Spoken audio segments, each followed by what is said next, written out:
Hi! What's up everyone? I hope you are well.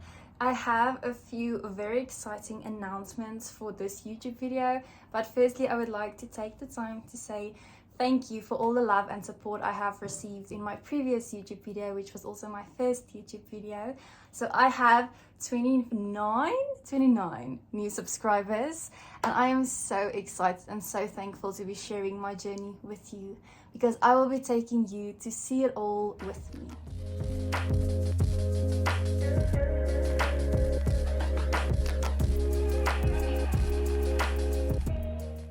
Okay, so now for the big announcements.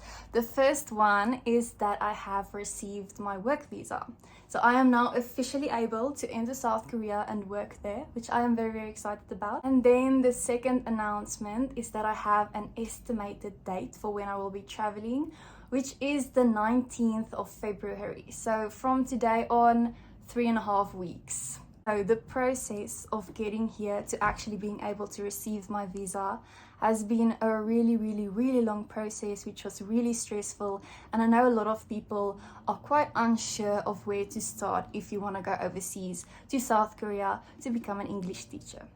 So this video will be dedicated to this process and all the steps you need to follow in order to go to South Korea to work there.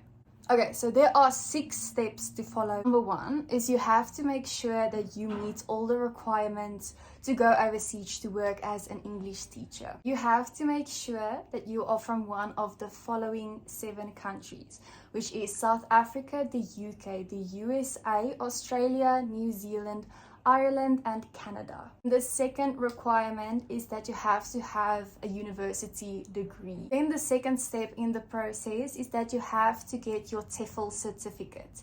Now this is also actually a requirement in order to go teach in South Korea. I completed the 180-hour TEFL course from I2I TEFL. It was a bit expensive, but most of these courses are, and especially because it is a requirement, you have to complete it. Okay, step number 3.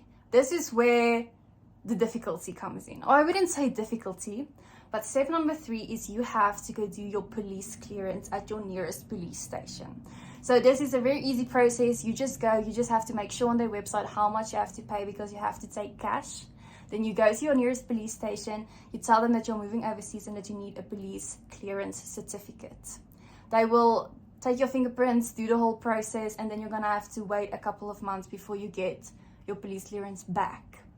Along with this step, so also in step number 3, is that you have to send your university degree to SAQA. SAQA is the South African Qualification Authority, and their job is to make sure that your degree, as well as the university where you receive this degree, is credible and authentic. So you don't have to send your actual degree to them, so don't worry about that. You just scan it in and send it to them. So SAQA's entire process is outlined on their website, so you can just go take a look there. They tell you everything you need to know, as well as which email to send it to, as well as how long it will take to receive a quote, all of those things. So just go visit their website for more information about it. As a side note though, this step, so I think it was 3, step 3, it's step 3. So this step, the police clearance and getting your degree verified at SAQA, is really slow and tedious, and you're gonna be so frustrated and wait so long for all of your things and to get even just feedback from them. So I would recommend that you start this process of moving overseas as an English teacher at least 6 months in advance. I might sound a bit dramatic when I say that this step is really slow, but I promise you I am not. Both the police clearance as well as the SAQA takes a lot of time, a couple of months at least. So you have to do this in advance, like 6 months in advance. Well, actually you have to start the entire process about 6 months in advance. And then along with this, there's also a little teeny weeny little catch, which is that your police clearance cannot be older than 6 months. So what I'm trying to get at is that you have to time your entire process to the T. You have to know that you have to start 6 months in advance to get your police clearance and make sure that you still have enough time to finish all the other steps in the process and actually get a job and the visa before that 6 months run out. But it's not as bad as it sounds. I actually had a very nice and decent experience with everything, whereas my friend who is coming with me to South Korea, on the other hand, had a horrible experience. So it's gonna differ from person to person. Okay, then, finally at step 4. After you have received your police clearance certificate as well as your verified degree from SAQA, you have to send them to the organization called DIRCO. Now, DIRCO is responsible for apostilling both your police clearance as well as your verified degree. So step number 4, I did not complete on my own. I actually used a company that specializes in helping people get their documents in order before going overseas. They were really helpful and really fast, and made me stress a lot less about everything. So if you're interested in knowing what this company is and where you can find them, you can just DM me on Instagram.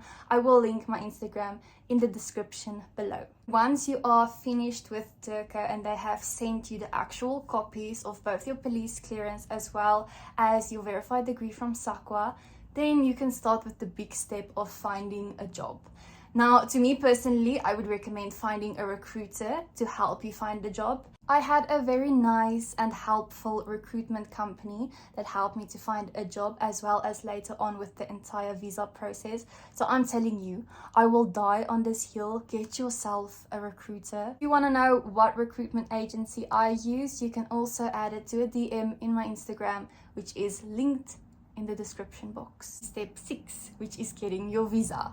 Now, before you can actually get your visa, you need to have a job. So once you've secured your job in South Korea or whichever country you want to go to, then you start with the visa process. Visa process is probably, for me personally, the scariest part, mostly because all the documents that you have gotten over the last couple of months, so your police clearance, your verified degree, and these 2 that you sent to DIRCO and got apostillized at DIRCO, all of this, as well as a couple of other documents, you are going to put in a little DHL or whatever shipping company you're going to use. You're going to put it in a little package and you're going to send it away. And it gave me a lot of anxiety knowing that this last 6 months worth work and stress is in a small package being shipped off. But luckily, it's a fast process. I think ours took 3 days before it got to our school, and everything was fine. Another reason I would recommend finding yourself a good recruiter is because mine helped a lot with the visa process. They were like the middleman between the school and me.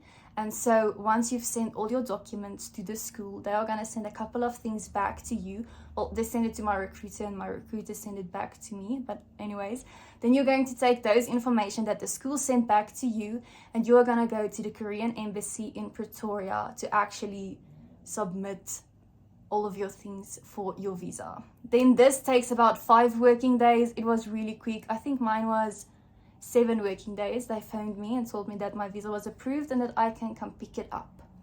So then after you've done all of these long steps and you've received your visa, you are almost ready to go. Of course, there are still a couple of things you're gonna have to do, like book your flight, all of those kind of things. But that is, again, why you need a recruiter, because they help you with everything. Now, the process sounds really long and it sounds really scary, and I'm not gonna lie, it is really long and really scary, but you will get there. If you are determined and really have a passion or a dream of moving overseas, especially to South Korea like I wanted to, then you'll be able to finish this process without much problems. I mean, you're gonna find a couple of problems along the way, but you'll get over it. Also, I started a blog. So if you're interested in reading my blog or following my blog along with my YouTube channel, it's in the description.